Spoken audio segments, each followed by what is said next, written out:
Hey, vinyl community, how's everyone tonight? We are here to do a tag video. This one for Cristian Osorio down in Santiago, Chile, did a Iron Maiden tag video.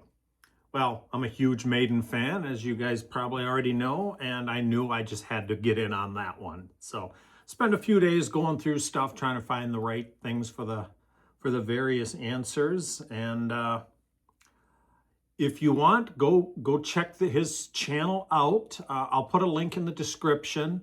He's got a lot of cool stuff on his channel. Let's get him subbed. Let's get him some more subs over there. And I'll put a link to his channel and a link to the video as well.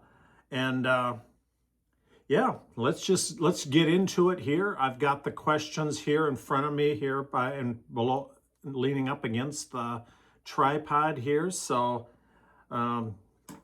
we'll go for the first question that says, "Let there be Maiden. Who, how, or what made you discover the band?" Well, for me, it was on this record here. We go back to my friend Rich back in the 83, 84 era when we were all heavily into Iron Maiden. Another one that came at shortly thereafter was Power Slave. And that was my introduction to the band, and I was sold, Eddie, all the covers, and within a couple months, I was out there, buying the back catalog and everything, trying to catch up on the few that I had missed. Brings me to question number 2. Who needs words?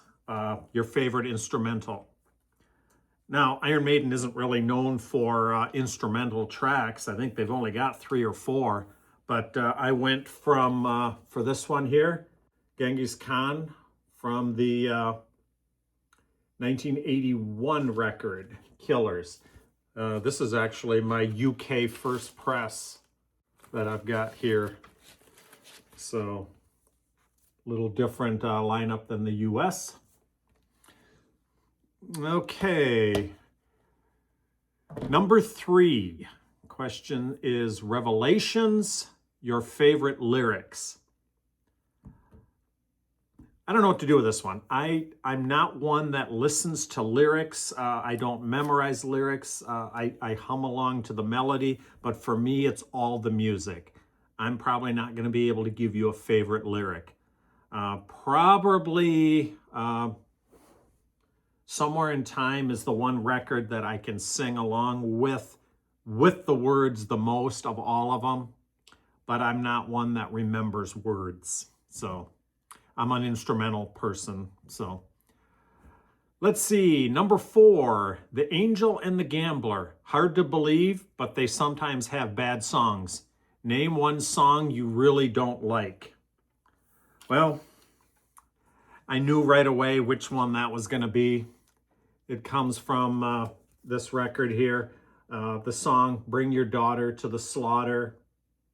No, that song has never resonated with me. I didn't care for it then, and even now I still can't get into that one. Even Public Enema number 1 doesn't do it. That's another one that I don't care for. Number 5, Killers. Now name your favorite deep track. Well, it's been one that I've liked for a very, very long time, and I think Cristian actually did not care for this album. But for me, the song Childhood's End, track 2 on side 2, is an amazing deep track of theirs. I just love the drums to that. So there we go. This is a British UK first press. All right, what do we do next? Question number 6. Book of Souls. Show a book, a magazine, flyers, etc. Anything on paper. I'm going to show three things here. Metal Hammer. This is a European publication. I found this at Dearborn Music a little while ago, and there is a lengthy article in here on Iron Maiden's 50. Stretches 15, 16 pages in here. So great article. Actually, this is something I wish we could see more of in the, I have to check into that, see if I can find more issues of this or even get a subscription. I don't know if they can do that. You know, I like having the original magazines. So, another one. This guy here, Martin Popoff's book.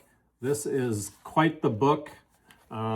This is going to be hard to show, but lots of pictures about everything in their history. This starts from the beginning and goes right up through Senjutsu too. 666 pages. So heavy book, a lot of good stuff in there. And then the other one was the one that just came out recently, Infinite Dreams. This book here was a very good read. I got through less than a week. I had read everything in here. Again, a lot of history on the band starting, 1975 to 82, and it just goes on. There's all kinds of notes from Steve Harris' diary entries, lots of pictures, clubs that they played, lots of pictures. Of course, the albums and the singles, they're all in here. More notes, and it just goes through a lot of very good stuff in here. It even has for every album and every tour, it talks about all the different t-shirts that were done for the various albums all the way through. But yeah, this is a great book. Here I just happened to stop on the beers and everything too. So great read. If you guys haven't seen that one, this one is a great book to read. So check that one out. Right, and number 7, Scream for Me. How many times have you seen the band live? Or if not, do you want to see them on the next tour? I've seen them 2 or 3 times. This one here in Detroit in 2012 was the last time I saw them. So I'm really anxious to see them coming up here I'm going to see them in Montreal in September. I can't wait. That's going to be an amazing show. I'm really looking forward to that a lot. So that's the next one. A lot of times I made a note here on my on the page. It's hard for me to get to a lot of shows because it's a lot of driving. I live in the northern part of Michigan, and Detroit is over 200 miles, 350 kilometers away. So doing that in a one-day trip down and back is sometimes hard, and it just gets expensive when you're doing hotels, and then it's a 2 or a 3-day thing every time. So I don't get to get down there a lot for them, but certain ones I make a point to. So, okay, number 8, Stranger in a Strange Land. If you have the chance to see them live, when, any year, where, what country, venue would it be? Well, like the last question, I will be seeing them September 3rd in Montreal. Looking forward to that trip.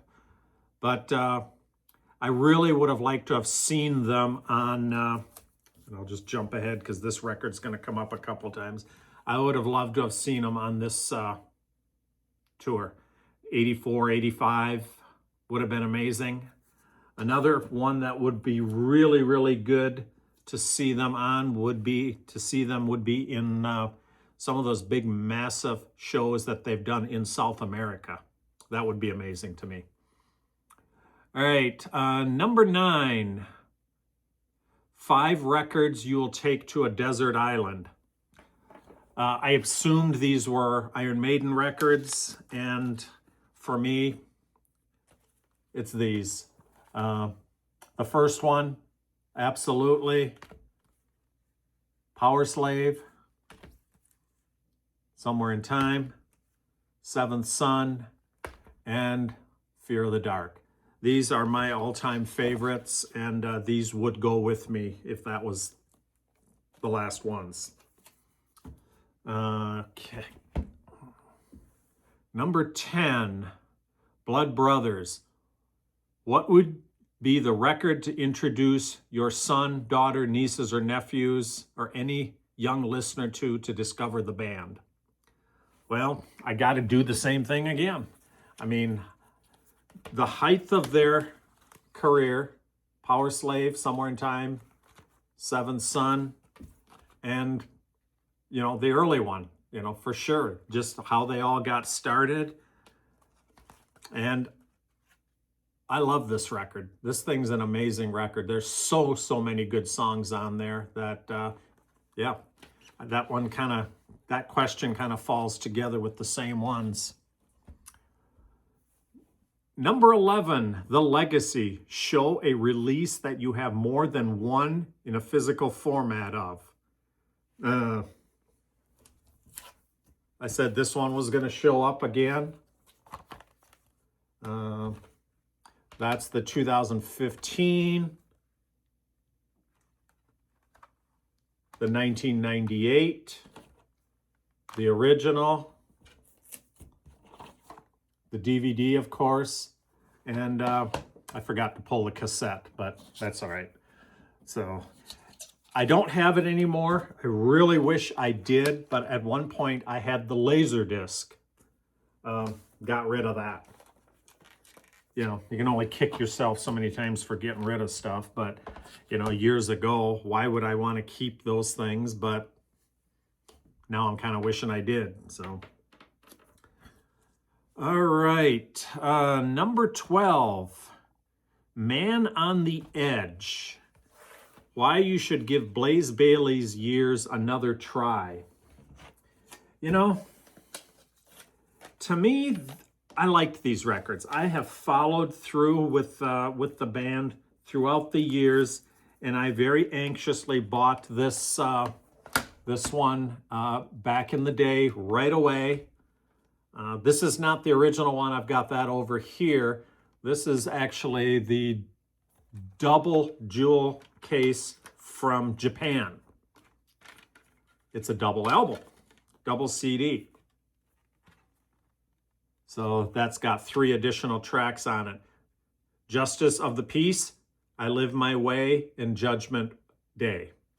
They are Iron Maiden tracks, but here they are. One of them made it on one of the singles from this album too.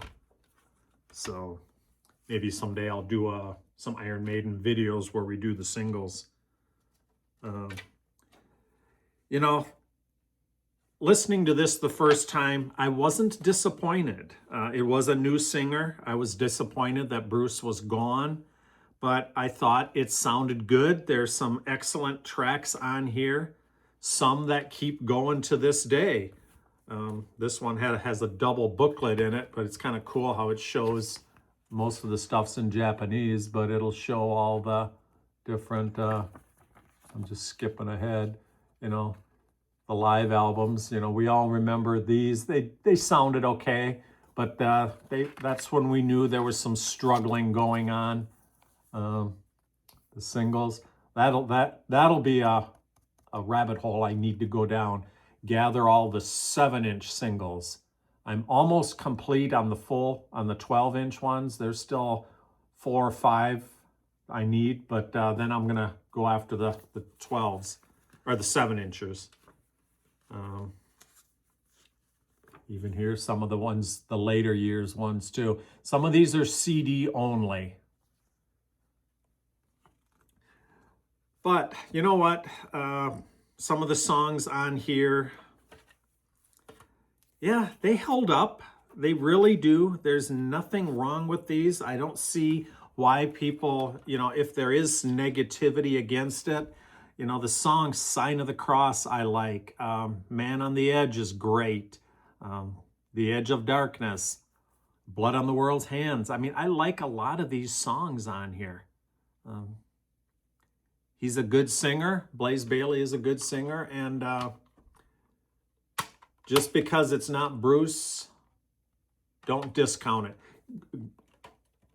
Check them out. And the same thing goes for this one here, 1998. This one also is the Japanese double. There's extra tracks and extra disc in here. This had the calendar in it for the second book. And then, of course, the first book had the Japanese and the obi. And then, of course, you know, a nice football jersey line up there, which, you know, the guys love football. We know that. So, again, here are some songs on here. The Angel and the Gambler, you know, Future Real, The Klansman. I mean, that song gets played to this day. So, excellent songs. They still had it. They were still playing. It just wasn't Bruce. And I think everyone should definitely go back to these, check them out. You know, maybe for the first time, someone is looking at them, listen to them, see what you think. Are they a little different? Absolutely. But they're part of the history and very good records.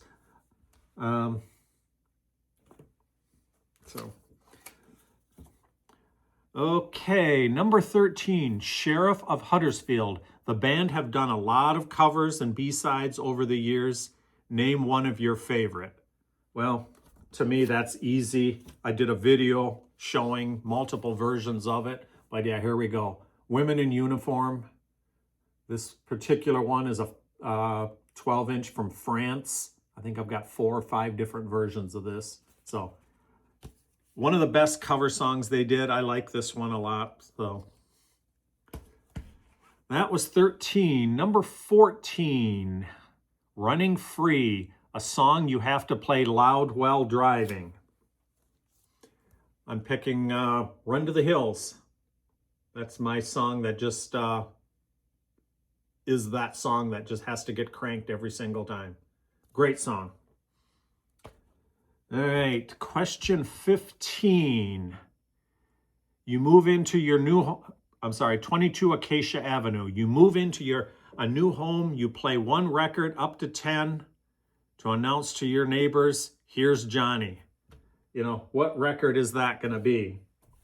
Well, this one shows up again because there's so much good stuff encompassing the entire career of their beginning from 1979, 1980, all the way up through Power Slave. And they are at the top of their game with this one here. So definitely way to go.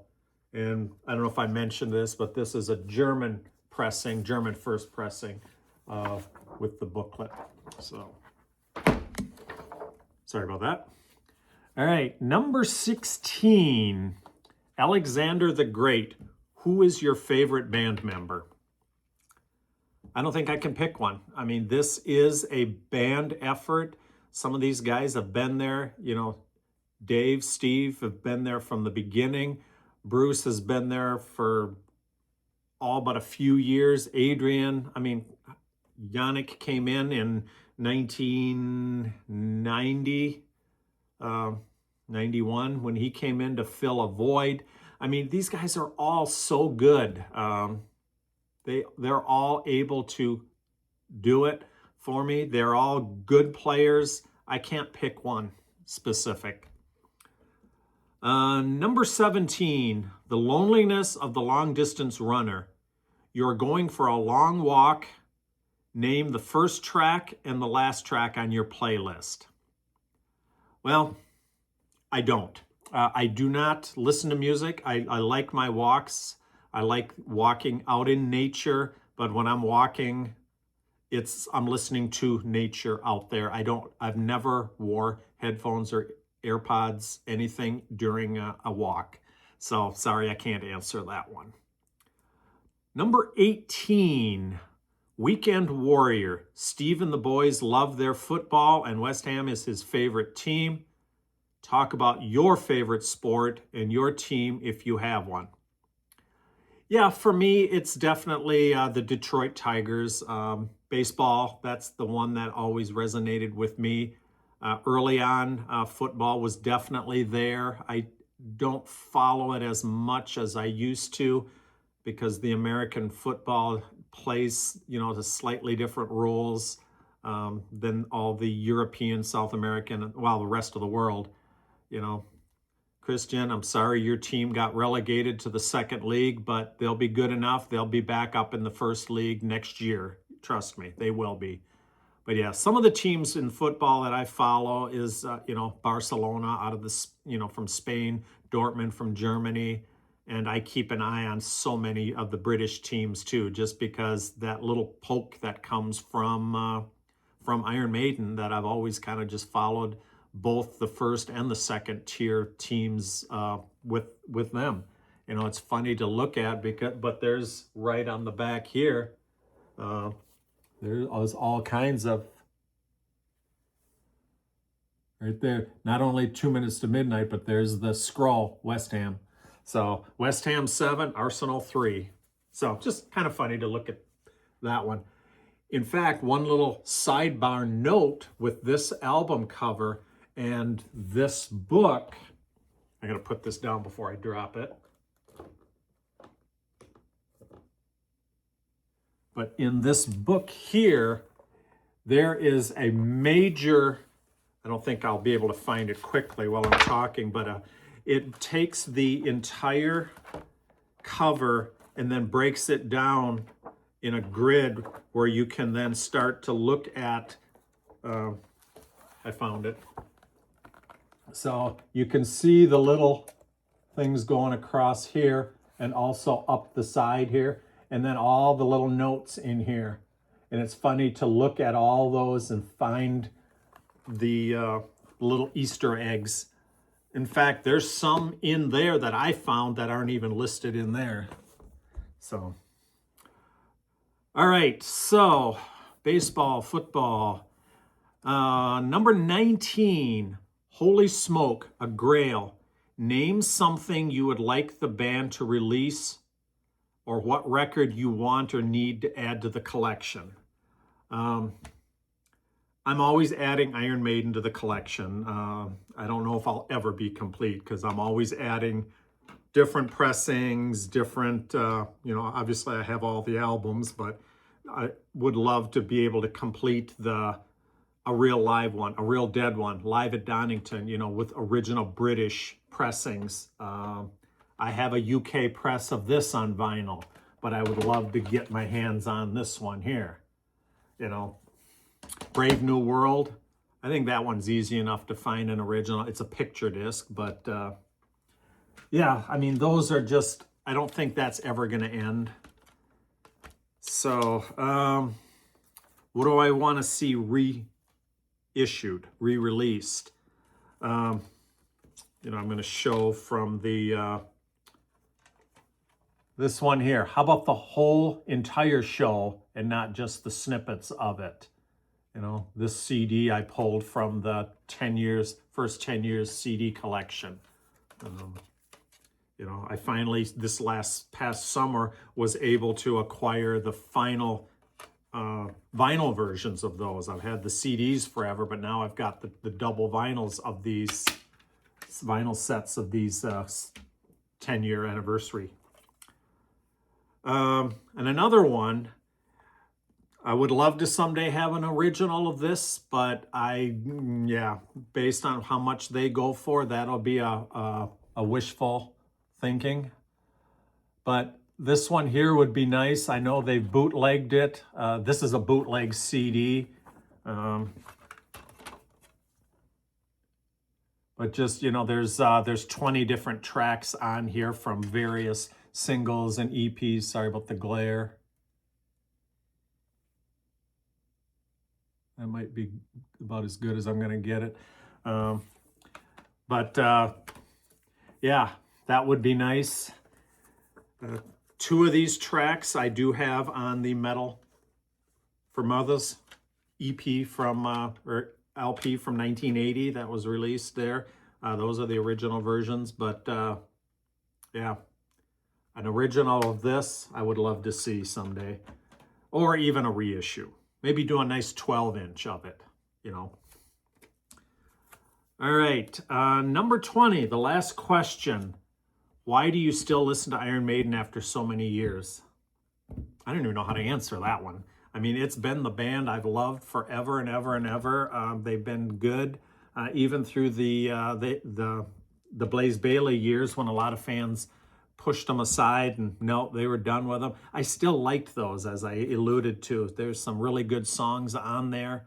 But, you know, when this one came out in 2000, you know, that was an amazing record. And then, you know, I just regenerated that interest, you know, with Iron Maiden, that, you know, there wasn't going to be a third record that might not be as good as some of the previous ones. And they came back with one of the best ones.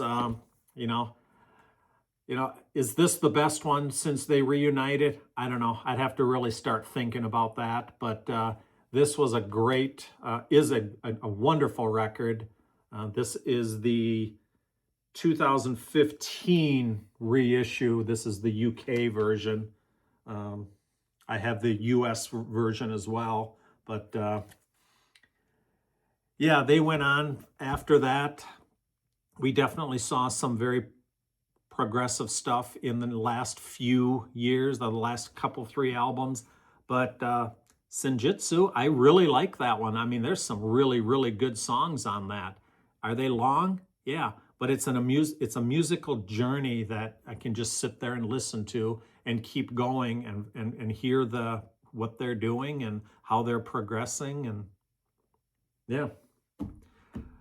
So yeah, that wraps up 20 questions. Cristian, great idea you came up with there. I hope you get a lot of subs out of this. Let's everyone go sub him up and check out his video and maybe come up with one of your own takes on this here. I'd love to see that, being an Iron Maiden fanatic that I am. And let's see if we can get him past 220 subscribers. Let's get him bumped up there, guys. So again, thanks everyone for the subs that I have received here over the last year. It's been a wonderful journey and I appreciate it. It's been a lot of fun, and I've got a couple things in the works that are going to be fun to do, and I'm looking forward to actually sitting down doing them. So we will see you all soon, and take care, metalheads.